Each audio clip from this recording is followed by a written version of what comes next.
আসন্ন বিধানসভা নির্বাচন ঘিরে ভারতের পশ্চিমবঙ্গে ফের শুরু হয়েছে রাজনৈতিক উত্তেজনা।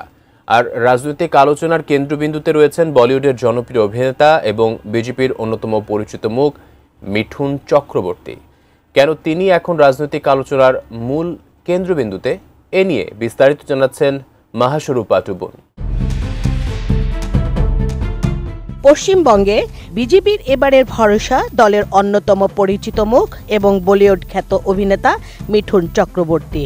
৩ নভেম্বর সোমবার মালদায় দলের বিজয়া সম্মেলনী সভায় হাজির হয়ে মিঠুন চক্রবর্তী ঘোষণা দেন, রাজ্যের প্রতিটি বিধানসভা এলাকায় তৈরি হবে মিঠুন যোদ্ধা নামে একটি বিশেষ দল, যার কাজ হবে তৃণমূল কংগ্রেসের সন্ত্রাসদের বিরুদ্ধে রাস্তায় নেমে লড়াই করা এবং দলের কর্মীদের তৎক্ষণাৎ সহায়তা করা। বলেন, এই লড়াই শেষ লড়াই, ভয় পেলে চলবে না, আমরা লড়বো, জিতবো। একটা নাম্বার দিয়েছি, সেই নাম্বারে অনেক কাজ হবে। আমাদের সাংগঠনিক কোনো প্রবলেম থাকে, আমি সেটা লড়বো।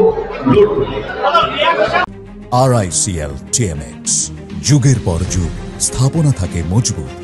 সভায় মিঠুনের বক্তৃতায় আরও উঠে আসে নির্বাচনী বিতর্কের কেন্দ্রে থাকা SRI এর প্রসঙ্গ। তিনি তৃণমূল কংগ্রেসকে আক্রমণ করে বলেন, SIR এর বিরোধিতা মানে অভারতীয়দের পক্ষে দাঁড়ানো। নির্বাচন কমিশন তো কোথাও বলেনি কোনো ভারতীয় মুসলিমদের ভোটাধিকার কেড়ে নেওয়া হবে, তাহলে এই আতঙ্ক কেন? বিজেপির এই বিজয়া সম্মেলনী সভায় মিঠুনকে ঘিরে নেতা কর্মী এবং সাধারণ মানুষের উচ্ছ্বাস ছিল চোখে পড়ার মতো। কিছু কর্মী সরাসরি তাকে মুখ্যমন্ত্রীর পদে প্রার্থিতার দাবি জানান।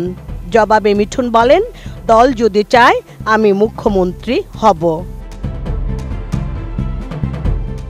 রাজনৈতিক পর্যবেক্ষকদের মতে বিজেপির এই মিঠুন যোদ্ধা কৌশল আসলে এক প্রকার ইমেজ ম্যানেজমেন্ট। রাজ্যের তরুণদের আকৃষ্ট করতে এবং সংগঠনে প্রাণ ফেরাতে জনপ্রিয় মুখের ব্যবহার বিজেপির পুরনো কৌশল, কিন্তু তা কতটা বাস্তবে রাজনৈতিক সাফল্যে রূপ নেবে তা নিয়েই এখন প্রশ্ন। কারণ রাজ্যের গ্রামীণ ভোট ব্যাংক, বিশেষ করে দক্ষিণবঙ্গের জেলাগুলোতে এখনো তৃণমূলের প্রভাবই অনেক বেশি। অবরোধ থেকে শুরু করে যখন যেখানে যা দরকার হবে, এই আমার যোদ্ধারা সেখানে দাঁড়িয়ে।